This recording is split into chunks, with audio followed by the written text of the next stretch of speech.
You're doing fine.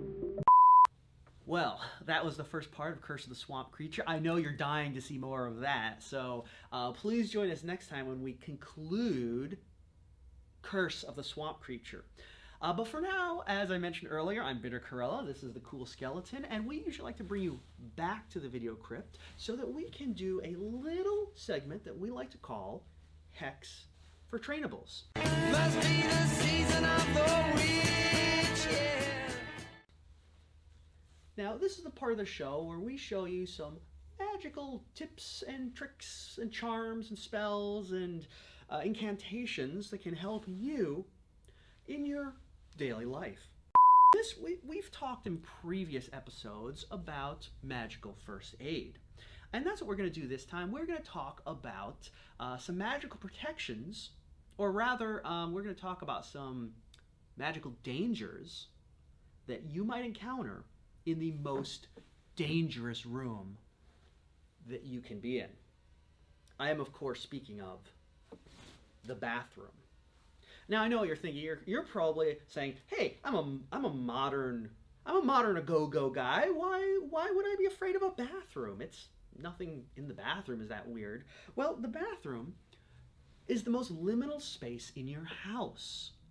And as we know, liminal spaces are preferred hiding places of ghouls and ghosties and goblins. So the bathroom is the most likely room in your house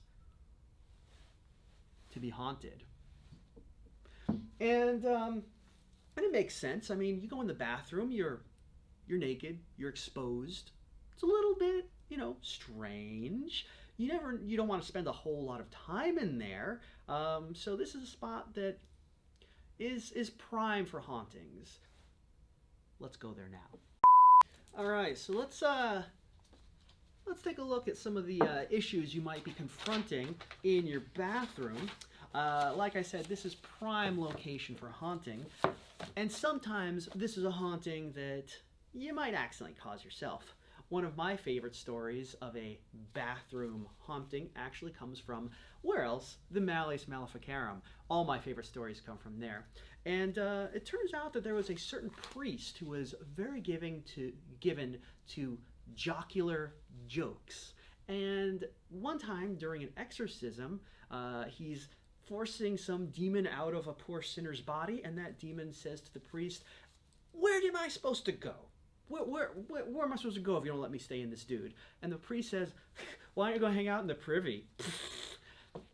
And the priest thought that was quite witty until later that night when he felt the call of nature and he went to the bathroom himself, where suddenly he was attacked physically by the demon coming up out of the toilet or the chamber pot or hole in the ground, whatever it was that was really there. This was, quite a long time ago. Anyway, you're probably saying, like, well, I'm not going to need to deal with that. I'm not an exorcist, and I've never told any demon to hang out in my bathroom. There are, of course, other things that you might encounter in a bathroom. Now, your bathroom at home, if you're in a public bathroom, you're especially exposed. That is probably the most liminal space you can get at in modern civilization, because who knows who goes. You get all sorts of weird people going in there, going out, constant flow of people. You are more exposed than ever when you're in one of those things, because you never know what's, plus, if you're pee shy like me,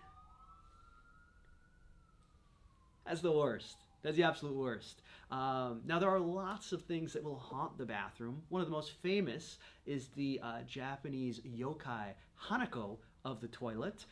She's a girl ghost who usually appears in an old-fashioned red dress and usually hangs out in the last stall of public bathrooms. You can basically do sort of a Bloody Mary thing with her. You ask Hanako, "Are you there?" And she'll usually say, "Yeah, I am." So that's something that is a fun thing people often do in Japanese bathrooms.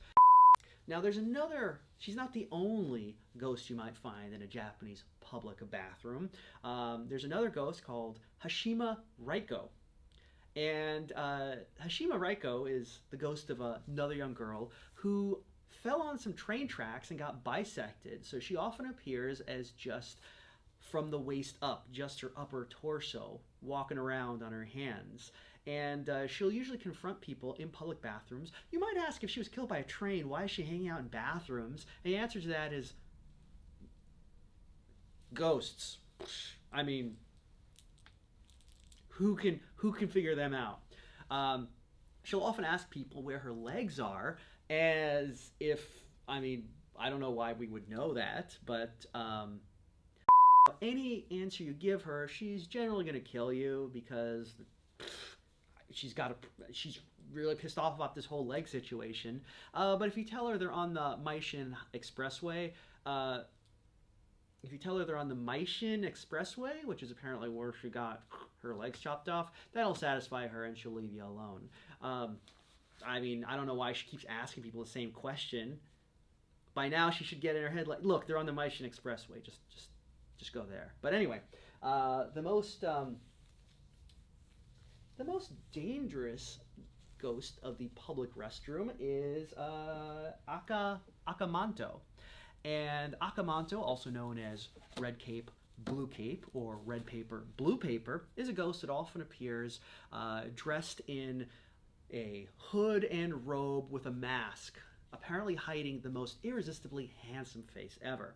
And his deal is that when you're in a public bathroom, he'll come up to you and ask, hey, you want a red cape or a blue cape? Or sometimes he'll ask, red paper or blue paper?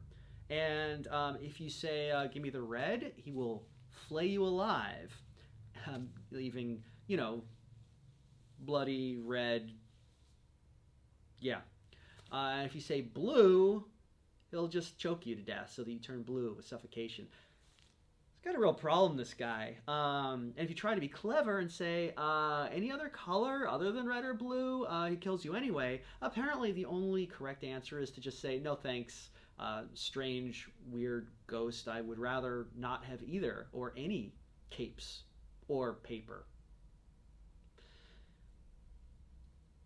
Honestly, these Japanese bathroom ghosts have pretty lame riddles.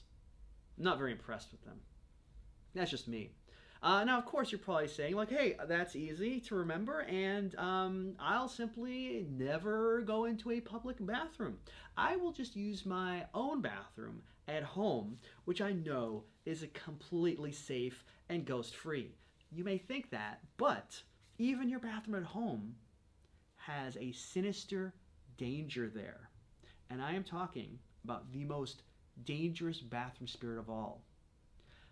A demon known as Sulak. Let me tell you, Sulak, nasty business. You're going to get some nasty business in your bathroom with Sulak. She's also known as Shite Bat Hakiset, as well as the Stroker, the Hitter, the Demon of the Privy, and the Lurker in the latrine. And let me tell you, if you got this problem in your toilet, it's gonna be an issue. It's gonna be an issue. Now, the deal is, of course, bathrooms, even when at home, are liminal spaces, and Sulak will hang out there. That's why you probably feel it's a little nervous using the bathroom in the middle of the night, right? I mean, you go there, it's dark, you flush the toilet, it makes a really loud noise, and that's a problem, because Sulak is attracted to noise. That's why when you're in the bathroom, generally, you gotta be as quiet as possible. Not just because you don't want, people outside the bathroom to hear you, doing bodily functions that we all do, but because we live in this puritanical society, we all have to pretend, we never fart, I guess. See, so here's the deal with Sulak. Sulak is a demon of Mesopotamia, and here's the thing, every person has their guardian angel. They watch over you, make sure you're, don't get in no trouble, right? But it would be extremely rude to expect your guardian angel to accompany you into the bathroom and watch you taking a huge dump. So, traditionally, what you are expected to do to avoid this awkward situation is, before you enter the bathroom, an honorable person would say to their guardian angel, Honor yourselves, honored ones, holy ones who serve above. Give honor to the God of Israel. Leave me alone to enter until I can fulfill my desires, and then I will return to you. So that is traditional way of dismissing your guardian angels, telling them to go out and take a smoke break while you go into the bathroom to do your business. That means that during that interval of time, while you are in the bathroom, you are completely unprotected by your guardian angel. That gap of protection can be a big problem because, of course, you are in there with any sort of lurker of the latrine, any sort of ghost and demon, and they're all looking, they're all chomping at the bit to find someone to harass. Now, Sulak is very much associated with causing epilepsy and spasms. Generally, in the old days or in ancient times, she was blamed for those issues, and she's waiting in there. And of course, that's why you're in there trying to be quiet as you can to avoid attracting her attention. But I mean, what are you going to do? Sometimes it's unavoidable. Now, here's what to do. If you suspect that you have been cursed by Sulak, the demon of the privy, the lurker in the latrine, luckily, there is a specific incantation that you can use to get rid of Sulak. And that I'm going to share with you. This is straight from the Talmud, and it says, "On the head of a lion and on the snout of a lioness did we find the demon Bar Sharika Panda. With a bed of leeks I hurled her down, and with the jawbone of an ass I smote her." So that is the way to get rid of the lurker in the latrine. A little bit of bathroom safety, hopefully you guys can use to stay safe, when you're doing your business. So that's all the time we have this week on Deep Cuts. I'm Bitter Karella, and again, this is the Cool Skeleton. Join us next time for some more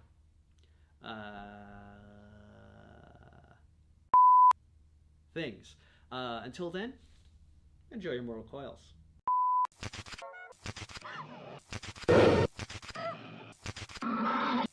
Ghostbusters.